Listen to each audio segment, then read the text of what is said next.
अस्सलाम वालेकुम दोस्तों, क्या हाल है। उम्मीद है आप सब खैरियत से होंगे। देखें जी, सोलर प्लेटें धोने के लिए आए हैं, तो आप लोगों को भी दिखाते हैं कि सोलर प्लेटें किस तरह वाश की जाती हैं। ये देखें जी, इसके लिए वाइपर है हमारे पास, ये आप लोगों को नज़र आ रहा होगा। तो ये वाइपर जो है ना, नीचे रखेगा, इस वाइपर से हम वाश करते हैं। अच्छा, ये प्लेटें हम वाश कर रहे थे, तो यहाँ पर हमने ये देखें सेट पर भी ये प्लेटें लगी हुई हैं। तो जब भी आप प्लेटें वाश करने जाएँ तो आप काइंडली एक दफ़ा मुआयना ज़रूर कर लिया करें प्लेटों का। तो यहाँ हमने देखा है, तो ये प्लेट के अंदर एक बैक फायर लगा हुआ है। मेरे ख्याल किसी ने फायरिंग वगैरह की होगी, तो वो फायर जब वापस आता है तो वो इसमें आगे लगा है और इसमें ये सुराख हुआ पड़ा है। मैं आप लोगों को भी दिखाता हूँ, ये देखिए। अभी हमने देखा है तो फिर मैंने कहा आपको भी दिखाता हूँ। ये देखिए, ये देख रहे हैं, ये इस प्लेट के अंदर फायर लगा हुआ है। ये देखिए, मैं ऊपर से भी आप लोगों को दिखाता हूँ। ये देखें,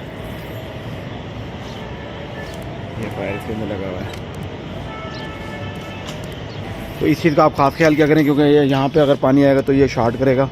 और ये क्योंकि ऐसी बात है, वो प्रोडक्शन तो कर रही है, करंट तो बन रहा है, तो वो जैसे पानी वगैरह आएगा तो ये इसमें भी करंट आने का ख़तरा होता है।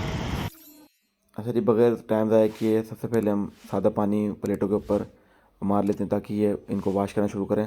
तो इनके ऊपर जो डस्ट वगैरह होती है, तो ये सादा पानी हम एक दफ़ा डाल देते हैं, जिसकी वजह से ये डस्ट वगैरह सारी उतर जाती है। उसके बाद हम सरफ़ का पानी डालते हैं और उसके बाद ब्रश वगैरह मार के फिर उसके बाद दोबारा एक दफ़ा सादा पानी मारते हैं, जिससे प्लेटें बिल्कुल साफ़ हो जाती हैं। अच्छा, ये आप लोगों को ये ग्रीन कलर का पाइप नज़र आ रहा होगा, तो कस्टमर ने ये ऑटोमेटिक एक सिस्टम लगवाने की कोशिश की थी, जिससे प्लेटें खुद ब खुद वाश हो जाएं।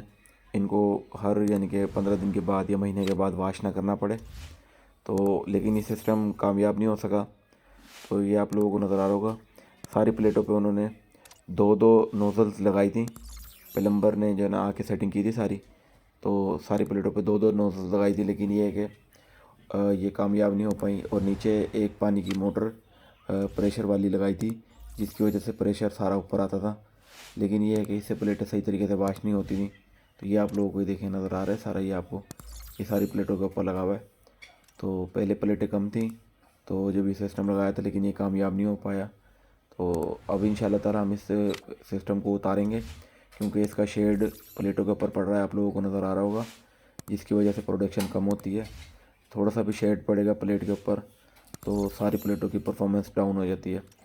तो इसको अब इंशाल्लाह उतारेंगे कुछ दिनों में।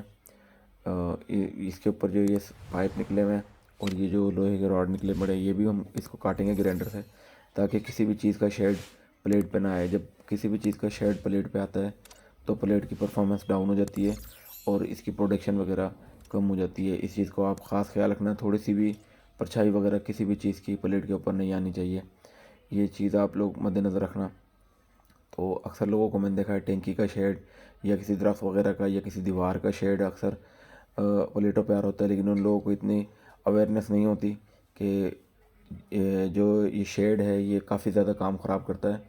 तो ये बेशक थोड़ी सी प्लेट पे भी एक शेड आएगा तो आपकी पूरी स्ट्रिंग जो होगी प्लेटों की, ये जो एक स्ट्रिंग में जितनी प्लेटें होंगी सारे की परफॉर्मेंस डाउन हो जाती है। तो ये देखिए, सबसे पहले आपने जब भी प्लेटें वाश करनी है, आपने एक दफ़ा सादा पानी मार लेना है। आप ज़रूरी नहीं है कि आप किसी गन से या किसी प्रेशर जेट पंप से आप इसको वाश करें, आप सादे पानी के पाइप से भी वाश कर सकते हैं। तो हमारा तो कमर्शियल काम है, इसलिए हम तो जेट पंप इस्तेमाल करते हैं ताकि हमारा काम जल्दी जल्दी हो और ज़्यादा अच्छा हो। तो आप लोग इसके लिए सादा पानी का पाइप भी इस्तेमाल करते हैं। तो ये आपके सामने सेटिंग की हुई थी प्लम्बर ने, ये ग्रीन कलर का जो पाइप नज़र आ रहा है, लेकिन ये कामयाब नहीं हो पाया। ये इसी वजह से की गई थी कि सादे पानी का पाइप जो था ऊपर तो आ जाता था, लेकिन टैंकी का प्रेशर यहाँ तक नहीं आता था, तो इसलिए उन्होंने ये लगाया था, लेकिन ये कामयाब नहीं हो पाया। अब देखें जी, इसके बाद हम सादा पानी मारने के बाद हम इस पर सरफ़ डाल देंगे। तो एक बाल्टी में मैंने सरफ़ का पानी बना लिया था, तो उसका पानी जब हम जेट पम्प का पाइप उसके अंदर डाल के हम ये डालते हैं पानी, तो ये सारा सरफ़ जो है ना बड़े अच्छे प्रेशर के साथ सारी प्लेटों पे आ जाता है, आप लोगों को नज़र आ रहा होगा। तो ये सारे को हम अच्छी तरह डाल लेंगे और ये देखिए नीचे भी आपको सरफ़ गिरा हुआ नज़र आ रहा है। तो ये सारी प्लेटों पे सरफ़ हमने अच्छी तरह डाल के 5-7 मिनट के लिए छोड़ देना है, ज़्यादा देर नहीं छोड़ना, क्योंकि फिर ये अपने दाग छोड़ देता है और जम जाता है, जिसको उतारना मज़ीद मुश्किल हो जाएगा। तो इसके बाद हमने सारी प्लेटों के ऊपर इस तरीके से सरफ़ डाल दिया है। ये दूर तक आप लोगों को नज़र आ रहा होगा सरफ़ डल रहा है। सरफ़ डालने के बाद हमें इसको एक दफ़ा, हमारे पास वाइपर है उससे हम अच्छे तरीके से रगड़ के वॉश करेंगे। तो सारी प्लेटों पर अच्छे तरीके से इसको वॉश करेंगे, क्योंकि कुछ दाग ऐसे होते हैं जो पानी डालने से नज़र नहीं आते बल्कि मज़ीद छुप जाते हैं। लेकिन जब प्लेटें जब खुश्क होती हैं, पैनल जब खुश्क होते हैं, तो फिर वो दाग धब्बे नज़र आने लग जाते हैं। तो इसलिए ये है कि आप लोग लाजमी एक दफ़ा ये वाइपर ज़रूर मारा करें। इस तरह का वाइपर ख़रीद लें। ये बड़ा भी हो जाता है, ये तकरीबन 15 फुट लंबा हो जाता है और छोटा भी हो जाता है। तो इसको एक दफ़ा अच्छे तरीके से पूरी प्लेट पे आपने रगड़ना है। अब ये जो प्लम्बरिंग का पाइप जो ग्रीन वाला आपको नज़र आ रहा है, इसकी वजह से बड़ी प्रॉब्लम हो रही है हमें, क्योंकि बार बार हमारा वाइपर्स के नीचे जाके फंस जाता है। ये देखें, ये दिख रहा है आपको, इसके नीचे जाके फंस जाता है।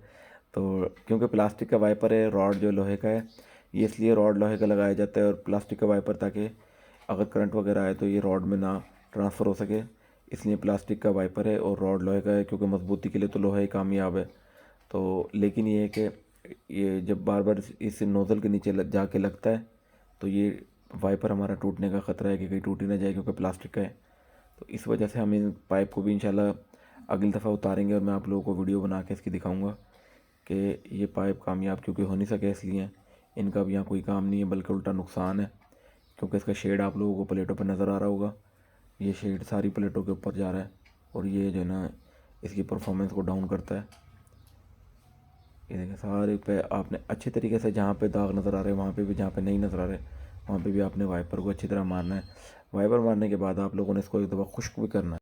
आज के लिए वाइपर बड़े आसानी से मार्केट में मिल जाते हैं, जो एक तरफ से ये प्लेट को धोने के लिए होते हैं और दूसरी तरफ से प्लेट को खुश्क करने के लिए होते हैं।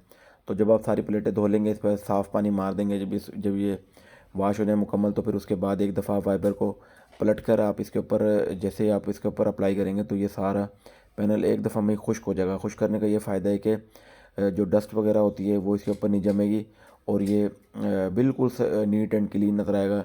और जितने ज़्यादा इसके ऊपर चमक होगी उतनी ज़्यादा इसकी एफिशिएंसी बढ़ जाएगी। तो अगर आप लोगों ने मेरी पूरी वीडियो देखी है, काइंडली आप लोगों से दरख्वास्त है आप लोग मेरी वीडियो को लाइक करें, चैनल को सब्सक्राइब करें और बेल आइकन पर ज़रूर प्रेस करें। तो इंशाल्लाह ताला आप लोगों से इस तरह की वीडियोज़ में मिलते रहेंगे, जिससे आप लोगों के नॉलेज में भी इजाफ़ा हो, आप लोगों को भी बहुत सारा फ़ायदा हो। तो इंशाल्लाह ताला आप लोगों से नेक्स्ट वीडियो मिलेंगे। तब तक आप अपना और अपनी फैमिली का बहुत सारा ख्याल रखिएगा।